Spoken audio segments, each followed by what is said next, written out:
मनीषा जो मेरी भांजी थी डाणी लक्ष्मण से, वो किड्स प्ले स्कूल है सिंगानी के अंदर, वहाँ पार्ट टाइम जॉब करती थी। वहाँ से वो 11 तारीख को 1:58 पे बाहर आती है और वो आइडियल स्कूल और कॉलेज दोनों चीज़ें हैं, उसमें बीएससी के लिए वो एडमिशन के लिए जाती हैं, फॉर्म अप्लाई करने के लिए। वहाँ लगभग ये बात घटना है 2:15 बजे की। उसके बाद उस लड़की का कोई अता पता नहीं। 6 बज के शाम को 26 मिनट पे संजय जी के पास, जो मेरा जीजाजी है, लड़की का फादर है, उसके पास रिंग आती है। मात्र 10 सेकंड का फासला देके ही वापस रिंग करते हैं तो कोई उठा ही नहीं हुआ, रिंग स्विच ऑफ हो गया।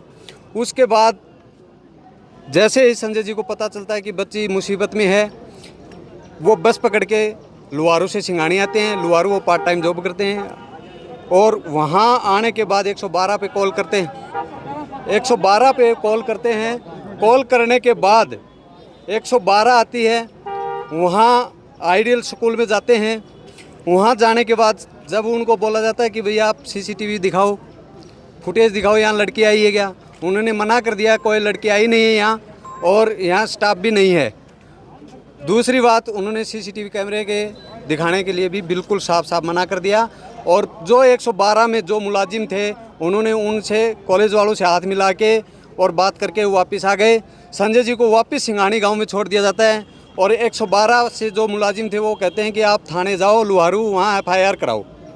संजय जी वहाँ से आते हैं, एफआईआर के लिए जाते हैं, एफआईआर नहीं होती। ये घटना 11 तारीख की है, जबकि एफआईआर रात को 12 तारीख को 7:30 बजे शाम को एफआईआर होती है हमारी। जब थाने जाते हैं तो वहाँ भी ऐसा ही व्यवहार होता है कि मैं शब्दों में शायद ही बयां कर सकूँ।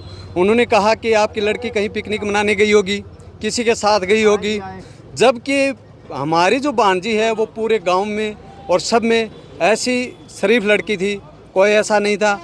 उसके बावजूद हमने वहाँ फ़ोन वगैरह करा के वो एफआईआर लास्ट में लॉन्च करवाई। उसके बाद एएसआई शकुंतला जो कि आइडियल स्कूल में आती है, उसको भी वो स्कूल वाले मना कर देते हैं कि हम नहीं दिखाएंगे, आप जा सकते हो। 13 तारीख को प्रिंसिपल साहब आएंगे 11 बजे, उस टाइम हम आपको फुटेज दिखा देंगे। उसके बाद जितने भी फुटेज थे वहाँ कैमरे थे, उनसे सबसे छेड़छाड़ खाने की गई है।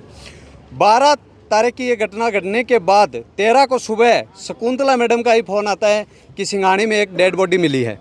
जब हम वहाँ जाके देखते हैं तो चेहरा जला हुआ था, कुछ भी नहीं था। ऐसी बुरी तरह से निंदनीय घटना थी और वहाँ डेड बॉडी की हमने शिनाख्त की।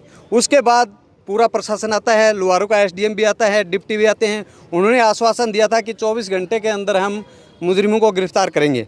तो अभी तक कोई भी गिरफ्तारी नहीं हुई है, नहीं कोई, सिर्फ आश्वासन दिया जा रहा है। और पुलिस क्या कर रही है क्या नहीं, अभी तक हमें कुछ नहीं बताया गया। पुलिस प्रशासन कोऑपरेट नहीं कर रही। कोऑपरेट करती समय पर तो अगर समय पर पुलिस कोऑपरेट करती तो मैं दावे के साथ कहता हूँ मनीषा आज हमारे बीच में होती और उन दरिंदों को पकड़ा जाता। तो एसपी साहब आए, क्या आश्वासन मिला, क्या एसपी साहब ये बोल के गए कि हम कार्रवाई कर रहे हैं, लेकिन कार्रवाई कहाँ तक है और इसके अलावा कुछ नहीं किया। तो क्या जो एसएचओ हैं उनकी जांच से संतुष्ट हैं या किसी और अधिकारी को चाहते हैं? अधिकारी को दी हुई हैं और हम तो संतुष्ट उसी टाइम होंगे जब हमारे सामने मुलजिम पेश होंगे, तब तक कोई संतुष्टि नहीं है। और हमारी मांग यही है, 112 का जो भी जाब्ता उस टाइम था उसको सस्पेंड किया जाए, लुहारू थाने को सस्पेंड किया जाए और जो भी मुलजिम हैं उनको जल्द से जल्द गिरफ्तार किया जाए। तब हम अंतिम संस्कार करेंगे हमारी बच्ची का, तब तक नहीं करेंगे। धन्यवाद।